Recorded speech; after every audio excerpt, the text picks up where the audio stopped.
గుజరాత్ ముఖ్యమంత్రిగా ఉన్నటువంటి నరేంద్ర మోడీని భారత ప్రధానమంత్రిగా అభ్యర్థిగా ప్రకటించినటువంటి సందర్భంలో భారతీయ జనతా పార్టీ అప్పుడు రాజ్నాథ్ సింగ్ అధ్యక్షుడి హోదాలో ప్రకటించినటువంటి సందర్భంలో నరేంద్ర మోడీ ఈ ఢిల్లీకి వస్తూ గుజరాత్ నుంచి ముందు నాగపూర్ వెళ్ళి ఆర్ఎస్ఎస్ కార్యాలయంలో కలిసి వాళ్ళతో సంభాషించి ఆ తర్వాత వచ్చారు.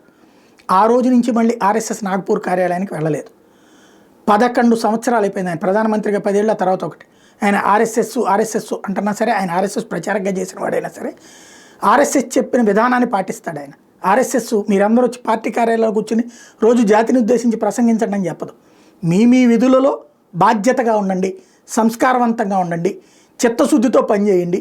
మీకు అప్పచెప్పబడినటువంటి విధుల్ని మీకు ఏ ప్రభుత్వం లేదా ఏ ప్రజలు మిమ్మల్ని నమ్ముతారో లేదా మీ కంపెనీ నమ్ముతుందో దానికి అనుగుణంగా పనిచేయండి అంటారు, కానీ మన సంఘానికి అనుగుణంగా పనిచేయండి అని ఏం చెప్పరు. కాబట్టి ఆయన ఆ రోజు నుంచి మళ్ళీ కార్యాలయం గడప దొక్కలేదు. అదే సందర్భంలో ఇప్పుడు 11 సంవత్సరాల తర్వాత నాగపూర్ ఆర్ఎస్ఎస్ హెడ్ క్వార్టర్స్కి వెళ్తున్నారు. ఇది ఒకటి. రెండోది వచ్చేటప్పటికి ఈ నెల 30వ తారీఖున మార్చిలో ఈ నెల 30వ తారీఖున నాగపూర్ వెళ్ళబోతున్నారు. స్మృతి మందిర్ అక్కడ రేషింబాగ్లో ఉన్నటువంటి స్మృతి మందిర్ని ప్రారంభించబోతున్నారు. ఉదయం 9 గంటలకి 20 నిమిషాల సేపు అక్కడ సమయం కేటాయిస్తారు. ఆ తర్వాత దీక్షా భూమికి వెళ్తారు, అక్కడ కొద్దిసేపు సమయం గడుపుతారు. ఆ తర్వాత వచ్చేటప్పటికి మాధవ్ నేత్రాలయ ఆర్ఎస్ఎస్ సంబంధించినటువంటి మాధవ్ నేత్రాలయకి వెళ్తారు.